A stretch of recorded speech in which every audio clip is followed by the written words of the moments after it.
바울은 갈라디아서를 통하여서 자신을 근거로 한 행함을 의지하여서 율법 아래에 있으면 반드시 종이 된다. 이스마엘과 같은 종이 된다라는 것을 우리에게 말하고, 그러나 그리스도를 근거한 믿음으로 은혜 아래에 있으면 우리는 자유한 자가 된다라고. 그래서 갈라디아서는 자유의 헌장이라고 말할 수 있습니다.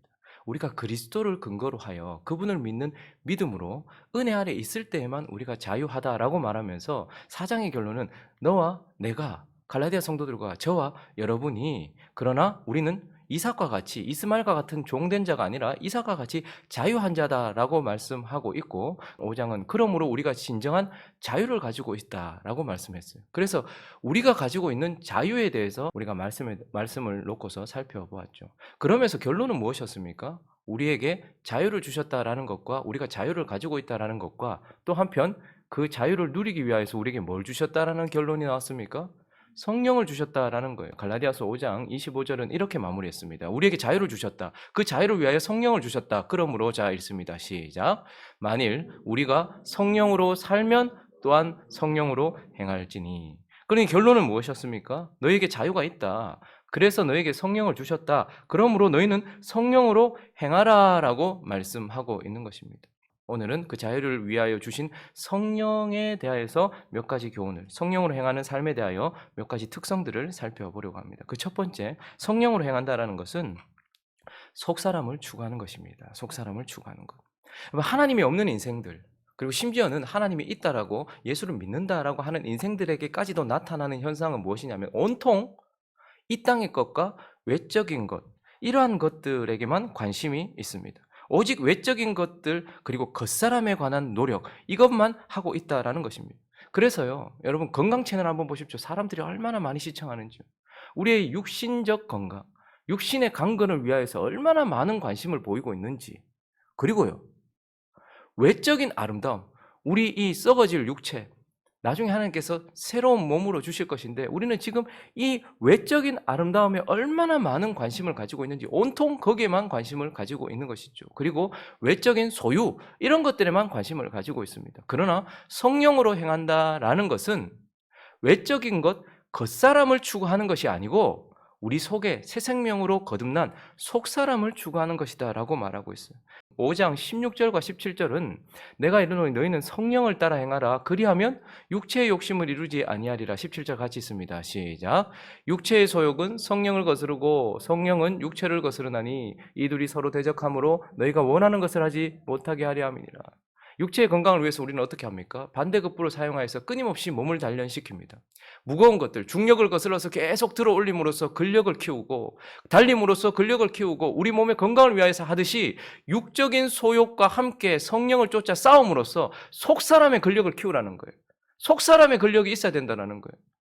외적인 건강은 그렇게 추구하면서 속사람은 약해서 하나님이 주신 자그마한 짐도, 가방도 하나 들 수 없는 그런 근력을 가지고 있는 우리를 향하여서 하나님은 속사람의 강건을 위하여 그것을 추구하라는 거예요. 그것은 육체의 소욕과 싸움으로써 우리에게 주어진다라는 것입니다. 가만히 있는데 우리 몸의 근력, 우리 몸에 그런 근육이 붙는 것이 아닌 것처럼.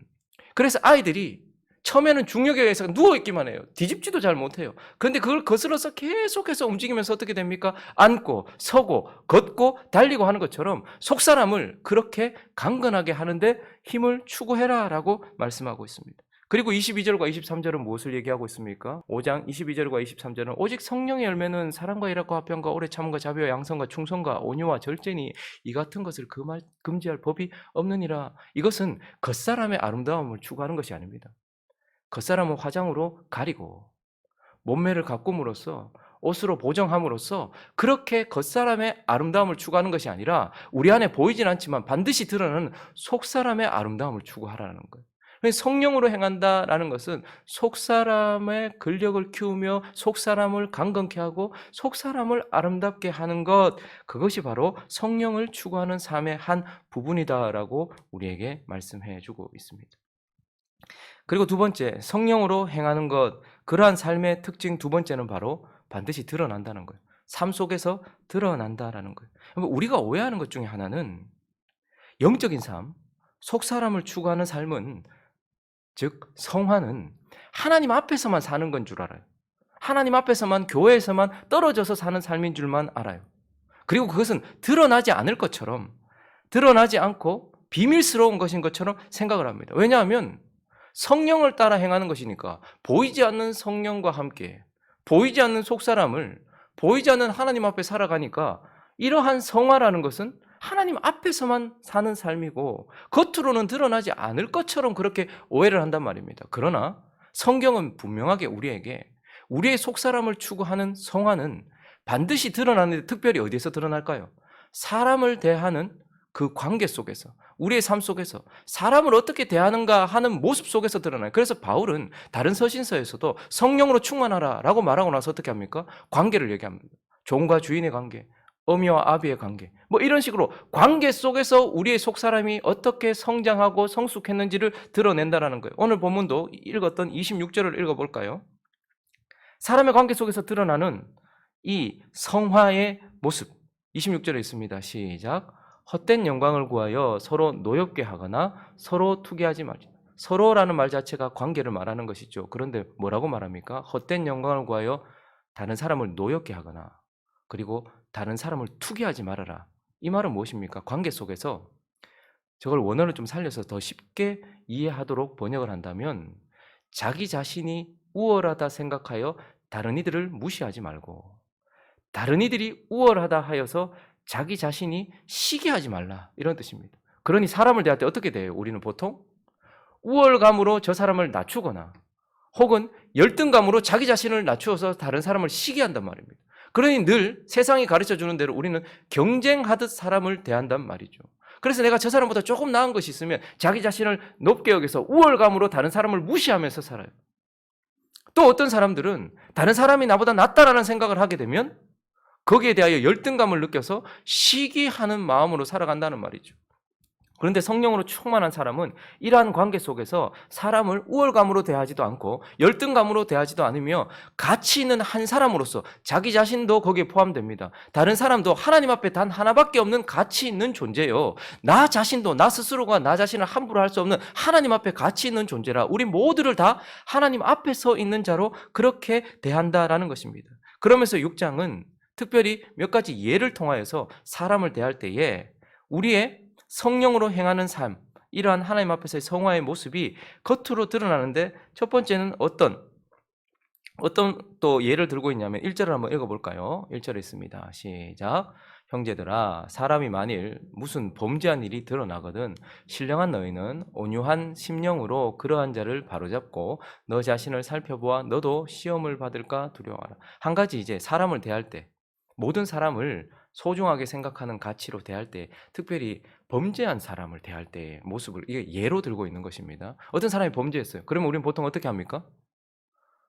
요즘 이 시대 정신도 다른 사람의 일에 끼어드는 거 별로 좋아하지 않습니다. 그리고 교회에서 범죄한 사람 한번 건드려 보십시오. 시끄러워질 것 같으니까 보통은 어떻게 합니까? 그냥 내버려 두거나 아니면 속으로 비난합니다. 그런데 어떻게 하라고 말하고 있습니까? 신령한 너희.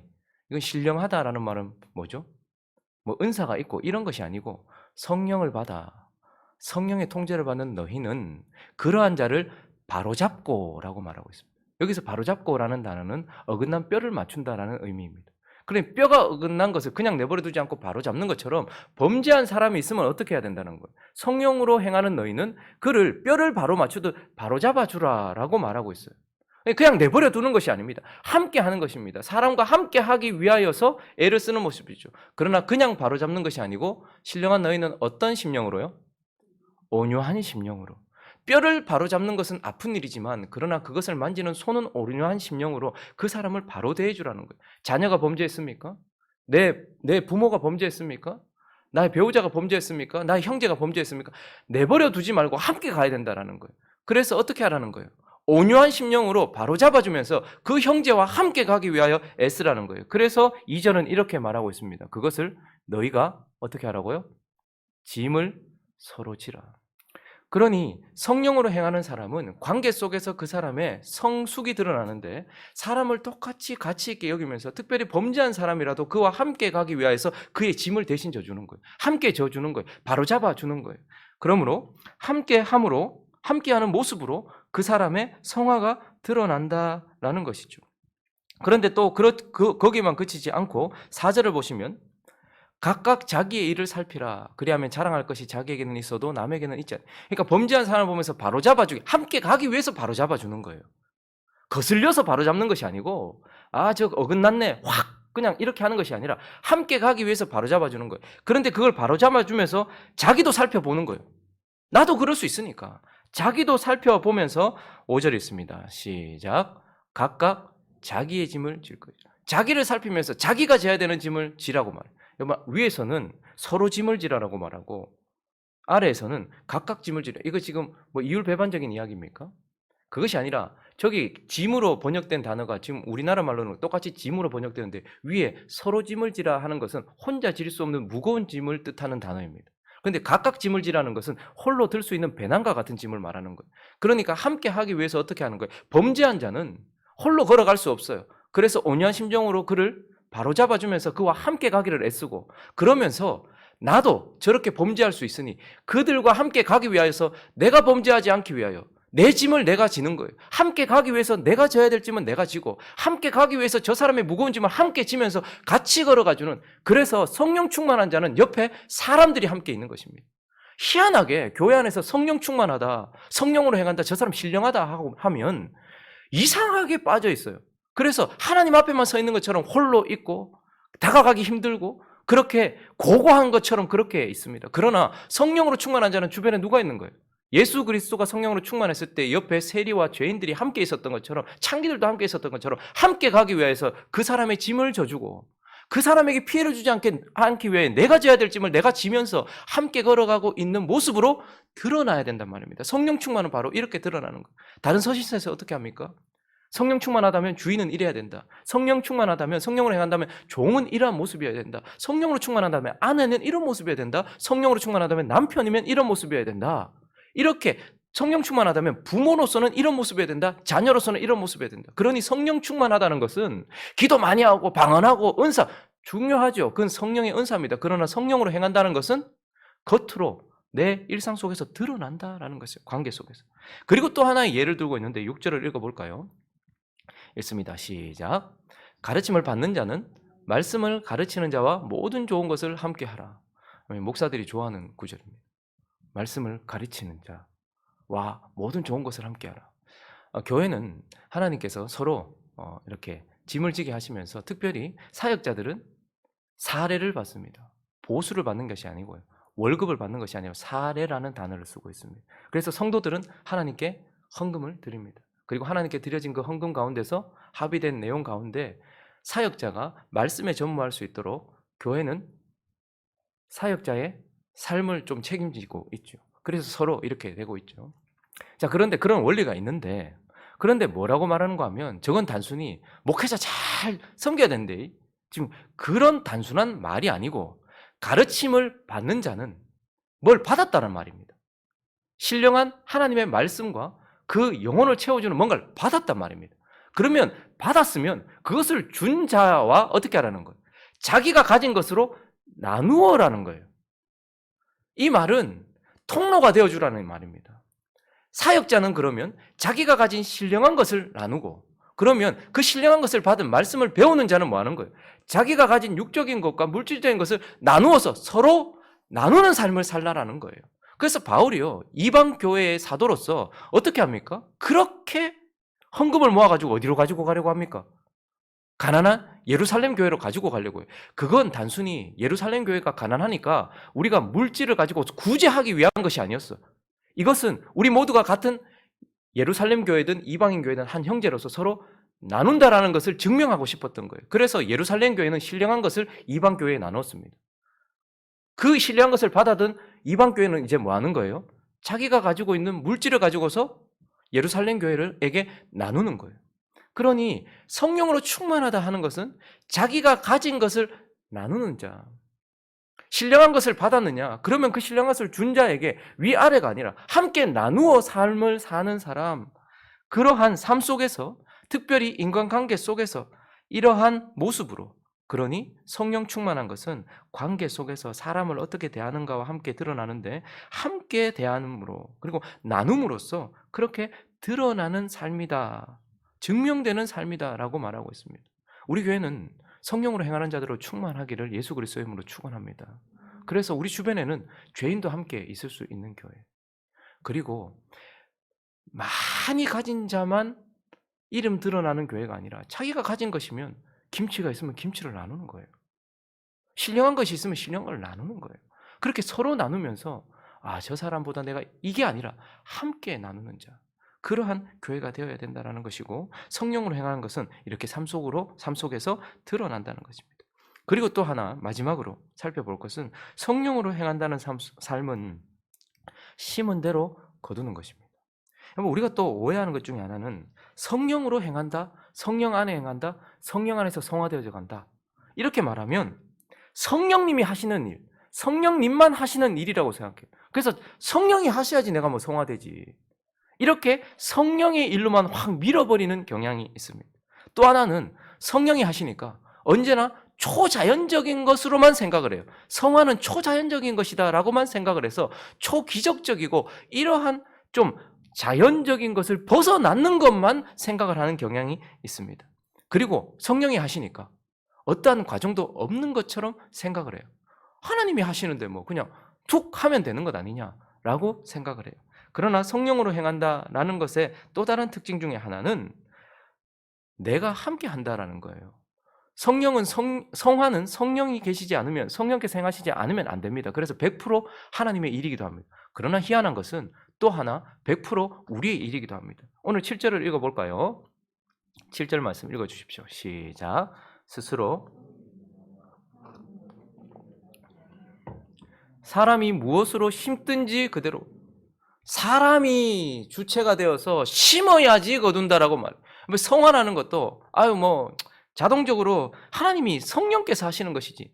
우리가 의롭게 되는 데는 우리가 아무것도 보탠 것이 없습니다. 우리의 행위는 거기에 1도 들어가지 않습니다. 사람을 의롭게 하고 사람에게 자유를 주는 것은 오직 그리스도의 행위에서만 있습니다. 그러나 사람을 거룩하게 만들고 성화시키고 성령으로 행하는 것은 성령과 함께 우리가 행하는 거예요. 내가 심어야 된다라고 말하고 있는 것입니다. 그러니 내가 심고 내가 뿌려야 되는, 하나님은 하나님이 일을 하셔야 되고 나는 하나님이 하라 하신 일을 하실 때에 우리 안에 성화가 이루어지는 것이니 이것은 성령과 함께 내가 하는 것입니다. 그러니 모세가 지팡이를 내밀 때에 하나님께서 바다를 바람으로 가르시는 것처럼 내가 심을 때에 성령의 바람이 불어서 함께 일하는 것입니다. 그러니 심은 대로 거둔다라는 것은 내가 해야 할 부분들을 해야 된다라는 거예요. 그리고 또 하나는요, 말 그대로 내가 뿌리고 그리고 내가 심은 대로 그대로 거둔다라는 거예요. 7절을 다시 한번 보시면 사람이 뭐라고 말합니까? 무엇으로 심든지 그대로 거둔다. 그러니 심은 대로 거둔다라는 것이고, 그래서 8절을 보십시오. 자기의 육체를 위하여 심는 자는 육체로부터 썩어질 것을 거둔, 성령을 위하여 심는 자는 성령으로부터 영생을 거둔다. 그러니 성령과 함께 내가 해야 된다라는 것도 있지만 여기선 심은 대로 거둔다. 심은 대로 거둔다는 건 뭐예요? 심은 것을 거둔다라는 거예요. 내가 이걸 심었으면 이걸 거둔다는 거예요. 팥을 심었으면 팥을 거둔다는 거예요. 악한 종처럼 내 주인은 무서운 자고 그렇기 때문에 심지 않은 데서 거두는 것처럼 생각을 하는 자들이 많습니다. 그냥 하나님이 나 사랑하시니까, 내 사랑하시니까 나를 구원해 주신 거 맞아요. 나를 의롭게 해 주신 거 맞아요. 나에게 자유 주신 거 맞아요. 그러나 성화는 내가 심은 것을 거두는 거예요. 내가 기도에 힘을 들여서 기도에 훈련을 해야 그 사람은 기도를 잘하게 되는 겁니다. 정말 하나님께 더 가까이 가게 되는 거예요. 내가 심지 않은 것을 거두지 않는단 말입니다. 그러니 심은 대로 거둔다는 것은 심은 것을 거둔다는 것이고, 또 한편은요, 심은 만큼 거둔다라는 거예요. 그대로 거둔다는 말. 내가 많이 심었으면 많이 거두는 거예요. 내가 적게 심었으면 적게 거두는 거예요. 이건 초자연적인 원리가 아니라 자연적인 원리입니다. 심은 것을 거두는 것은 당연한 것입니다. 농사를 지어보시면 아시지 않습니까? 내가 사과나무를 심었는데 거기서 더 비싼 과일, 이런 망고나 이런 것들을 거두는 게 아니라는 말이죠. 그런데 우리는 희한하게 하나님 앞에 심는 건 없으면서 많은 걸 주기를 원해요. 그건 육적인 삶에서도 그대로 드러나요. 작은 것 투자하고 많은 것 거둬들이는 것, 하나님 그거 기뻐하시지 않습니다. 육적인 삶에서도 마찬가지고 영적인 삶에서도 마찬가지예요. 그러니까 사람들은 지금 온통 어떻게 하면 적게 일하고 많이 받을까, 적게 투자하고 많이 거둘까, 이걸 생각하는데 그것이 고스란히 영적인 삶에서도 성령이 나와 함께 하시니까 내가 심은 것 말고 더 많은 거. 나는 기도도 별로 하지 않았는데 기도를 유창하게 하고 하나님의 뜻을 깨닫고 하나님을 잘 알아갈 것처럼 나는 하나님께 나아가는 열심도 내지 않았는데 내가 하나님께 가까이 있을 것처럼 그렇게 안 된다라는 거. 심은 것을 거두고 심은 만큼 거둔다라고 말하고 있어요. 그리고 또 하나는요. 하나님께서 과정 속에서 거둔다라는 거예요.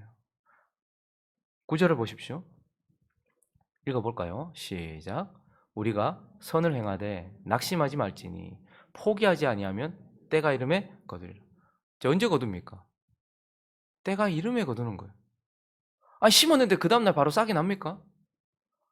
심었는데 바로 그 다음에 잎이 나고 꽃이 나고 열매가 맺힙니까? 아니란 말입니다.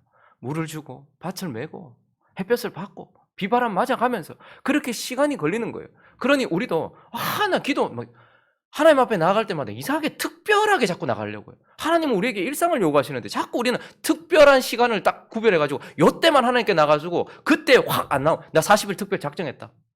40일 만에 안 주시면 어떡하겠단 말이에요. 나 일주일 금식 작정했다. 그럼 일주일 만에 안 주시면 어떡하겠다는 말입니까? 하나님은 그렇게 거두시는 분입니까? 아닙니다. 때가 있다라는 거예요. 그래서 선을 행하되 낙심하지 말고 계속 포기하지 아니하면 때가 이름에 거두리라. 나 기도해봐도만 하나님 응답 안 하시더라. 얼마나 했길래 그런 말씀하십니까? 나 하나님께 나가봤는데 하나님 나 안 만나주시더라. 도대체 얼마나 하셨기에 그러시는 것입니까?